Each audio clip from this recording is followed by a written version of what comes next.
Mr. Speaker, for 8 generations, my family has lived in the mountains of western North Carolina. Many of my family members have served in our armed forces. I grew up surrounded by men of courage and patriotism who dedicated their lives and their honor in defense of this American republic. I understand as much as one can without serving the struggle a veteran faces attempting to reacclimate to civilian life. It is incumbent on the American people to work hand in hand with our veterans and streamline their transition back into the workforce. To that end, I urge support for H.R. 2167, GI Bill, the National Emergency Extended Deadline Act. Included in this larger piece of legislation is a program that I am proud to advocate for. My language in this bill authorizes a pilot program to allow states to use grants or contracts to carry out short-term fellowship programs for unemployed veterans. This program is not some revolutionary concept, but what it does is build off the successes of other pilot programs. In the veteran community, this program would authorize DUL vets to carry out a pilot program similar to fellowship programs created by the U.S. Chamber of Commerce Foundation to allow states to use grants or contracts to carry out short-term fellowship program. After the participating states have been selected by the DOL, each state would enter into an agreement with a nonprofit organization to carry out the short-term fellowship program.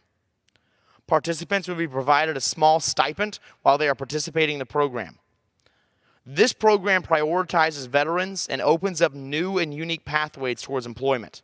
This new fellowship program will build upon the successes of other fellowship programs across the country, and I am confident that it will empower American unemployed veterans to find meaningful work in the post-COVID economy.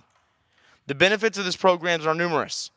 It will give eligible veterans the ability to gain on-the-job experience in a field of their interests while earning a monthly stipend.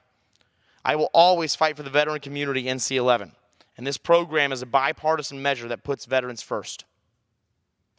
One of the foundational attributes of Americanism is our sense of brotherhood. Those who sacrifice for the good of this nation are not simply a resource to be utilized and then cast aside. These are our heroes, and they deserve much more than what our nation currently provides them. When I left my mountain home to come to Washington, I promised the veterans in our district that I would be their weapon in Washington.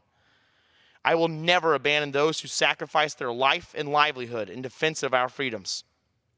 For too long, we've cast our veterans, these guardians of our republic, by the wayside and derided their sacrifice. Never forget, America is the land of the free because of the brave.